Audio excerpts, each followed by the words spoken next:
En este vídeo vamos a estudiar las tácticas defensivas de los famosos bombarderos B-17 norteamericanos durante la Segunda Guerra Mundial. Este bombardero fue sin duda uno de los más conocidos, de los más reconocidos de la Segunda Contienda, el más querido probablemente por las tripulaciones norteamericanas y gozó de una gran reputación como arma de bombardeo estratégico por parte de todos los aliados. A pesar de que tuvo algunas dificultades técnicas durante su desarrollo, finalmente fue operativo desde 1938 hasta el final de la contienda en 1945, llegándose a producir más de 12.000 unidades. Tenía una tripulación de 10 hombres, una longitud de 22 metros y una envergadura, es decir, la distancia entre ala y ala, de 31 metros. Su velocidad máxima era realmente importante para ser un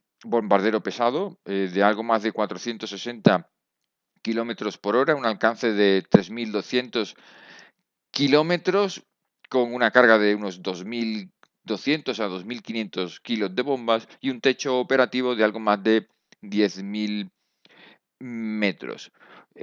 Su capacidad de portar bombas era realmente importante. En misiones de largo alcance podía llevar entre 1.800 y 2.000 kilos de bomba y en misiones de más corto alcance entre 3.400 y 3.600 kilos de bombas.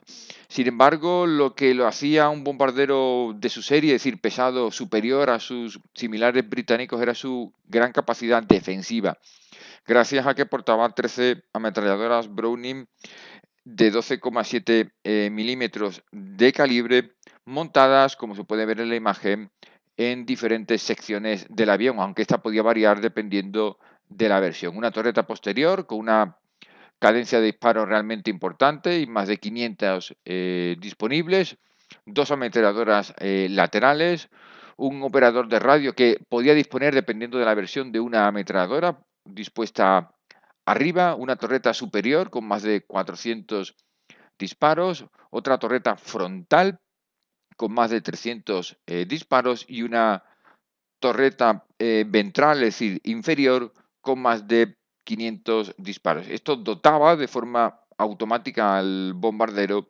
de una gran capacidad defensiva muy superior a los de los bombarderos británicos de la misma época.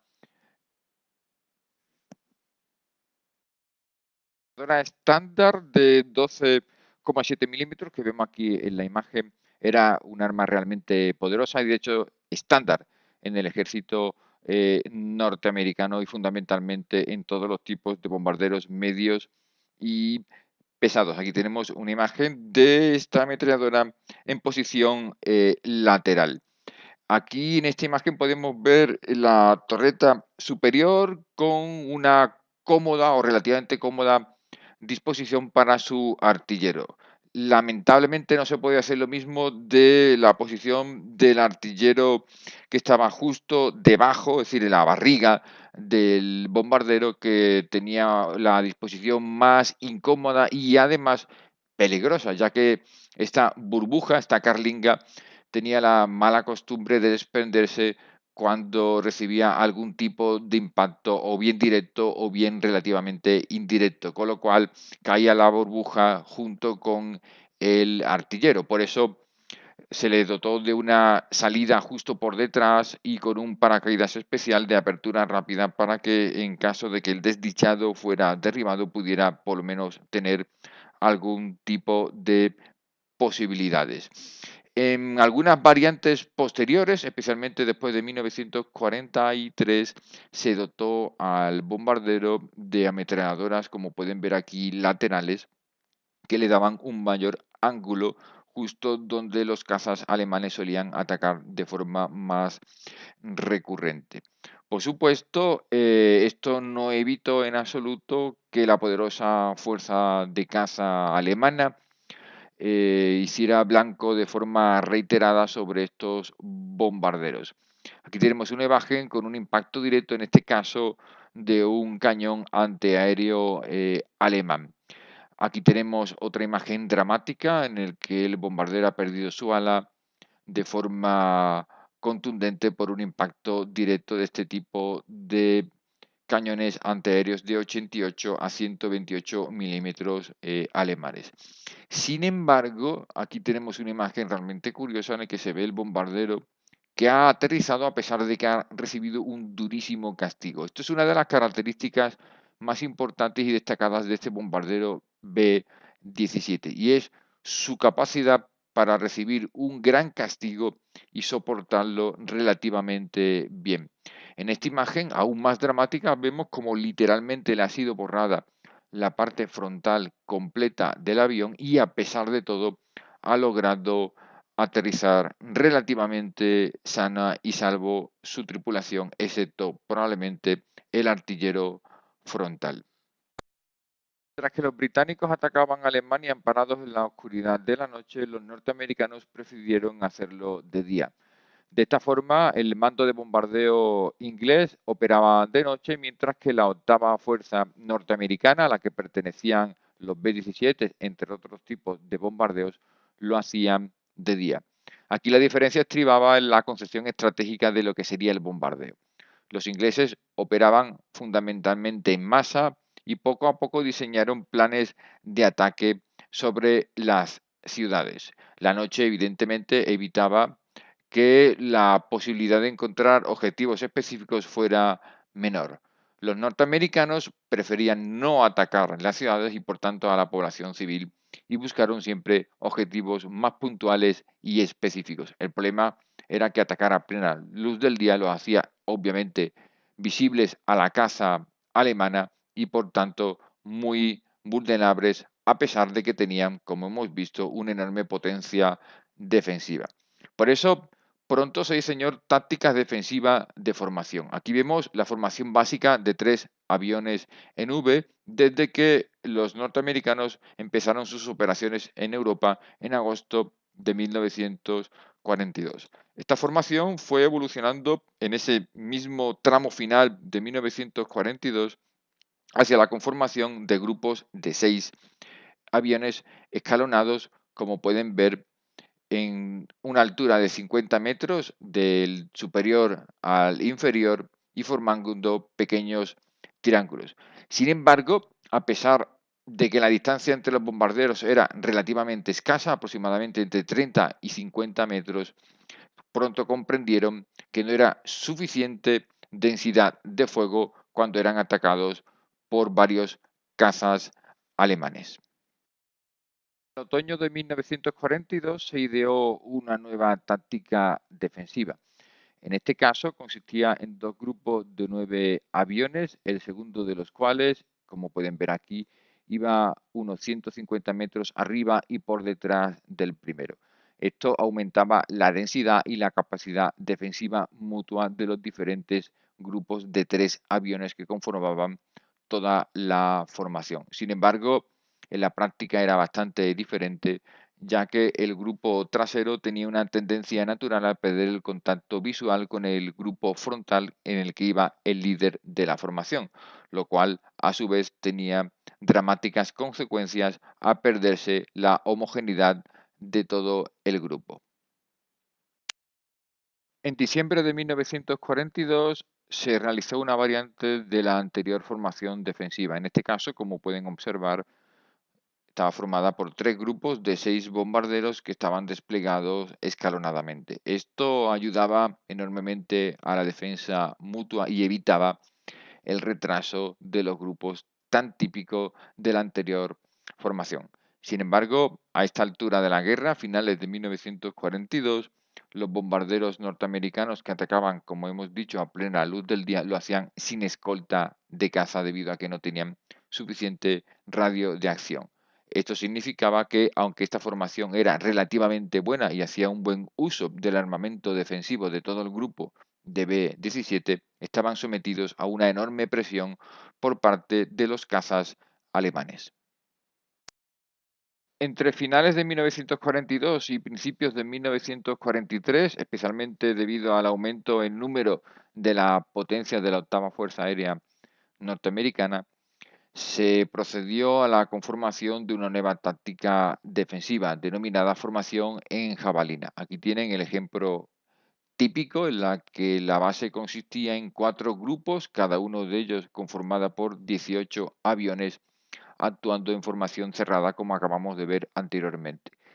Cada cubo tenía una distancia respecto del anterior de 2.400 metros. La idea última, de carácter meramente defensivo, era bastante sencilla: que el cubo delantero, en su parte posterior, estuviera defendida por los aviones del cubo posterior y de los que estaban justo delante de ellos. De forma que, de manera escalonada, todos los aviones se defendían de forma progresiva. El problema de esta formación en jabalina era doble. Por una parte, el cuarto cubo y su parte trasera, los aviones de atrás, quedaban desprotegidos, ya que no había ningún tipo de avión por detrás.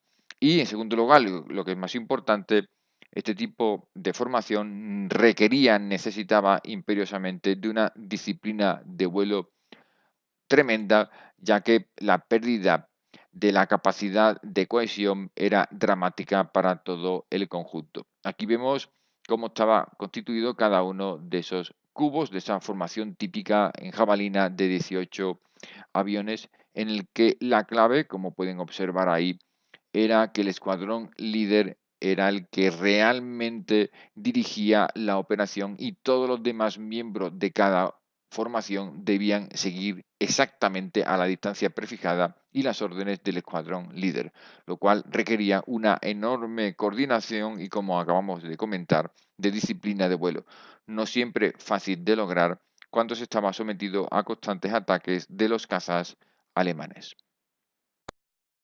Desde abril de 1943, cuando todavía las formaciones de los B-17 operaban sobre territorio alemán sin escolta de caza, se diseñó un nuevo tipo de formación, en este caso la denominada formación de ala escondida, como pueden observar aquí. En este caso consistía en 3 grupos de aviones que volaban a diferente altitud y que proporcionaba una mayor potencia de fuego, ya que los escuadrones, al estar muy juntos uno encima de otros, escondiendo la ala, el inferior respecto al superior, de ahí el nombre, en principio tenían mayor potencia de fuego defensivo. Las buenas noticias para los bombarderos B-17 llegaron en diciembre de 1943, cuando se realizó la primera operación de bombardeo sobre Alemania con escolta de combate de largo alcance, a cargo fundamentalmente de los famosísimos cazas P-51, que llevaban depósitos de combustible extra y además desechables. Además, gozaban también de la ayuda del radar, lo que otorgaba una gran capacidad para atacar objetivos con una mayor precisión. Esto permitió y posibilitó generar un nuevo tipo de formación de carácter defensiva, que es la que tienen ahí en la imagen. Básicamente consistían en grupos de 36 aviones compuestos por 3 subgrupos de 12 aparatos cada uno, que tenían una gran cohesión y una gran capacidad de defensa mutua. Cuando los ataques sobre Alemania los realizaban varios grupos, cada grupo de 36 aviones tenía una distancia con respecto al anterior o el posterior de aproximadamente unos 5,5 kilómetros.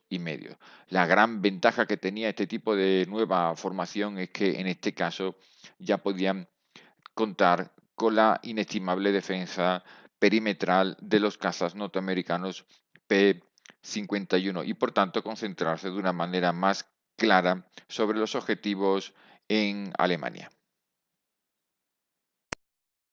A partir de mediados de 1944 y hasta el final de la contienda, el verdadero peligro para las formaciones de bombarderos norteamericanos no era ya tanto la caza alemana, fuertemente debilitada por las pérdidas de los 2 años anteriores, sino la artillería antiaérea Flak, que causaba enormes estragos en las formaciones compactas de bombarderos B-17. Esto significó que desde el invierno de 1944-45 hasta el final de la guerra, el antiguo grupo de 36 aviones desarrollara una pequeña variante que consistía esencialmente en que cada uno de los tres grupos de 12 aparatos se desplegaba lateralmente y dentro de cada uno de los grupos cada avión se separaba de su vecino entre 200 y 350 metros. Esto generaba de una forma automática ofrecer un objetivo mucho más pequeño a la artillería antiaérea Flak alemana y además aumentaba los patrones de efectividad del ataque de precisión que hasta ese momento estaba desarrollando los norteamericanos. Desde ese mismo instante empezó a bajar drásticamente el número de derribos de la octava Fuerza Aérea Norteamericana.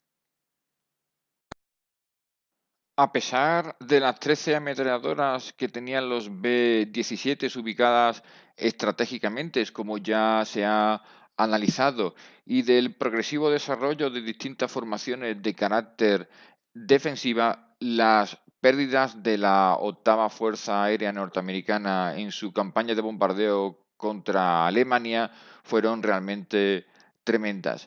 Se calcula que 4.145 bombarderos fueron derribados, además de más de 2.200 cazas de escolta. El número de bajas totales asciende a 47.000 hombres, de los cuales solo de las formaciones de la octava Fuerza Aérea, es decir, directamente relacionadas con los bombarderos, 26.000 murieron. Eso generó que la campaña de bombardeo norteamericano, aunque finalmente fuera enormemente productiva y provechosa para los intereses estratégicos de los aliados, fuera una de las más dolorosas tanto en términos materiales como humanos. Aquí tenemos, por ejemplo, el monumento memorial que existe actualmente en Duxford, el Reino Unido, para homenajear a los hombres norteamericanos que murieron en las operaciones entre 1942 y 1945 contra Alemania.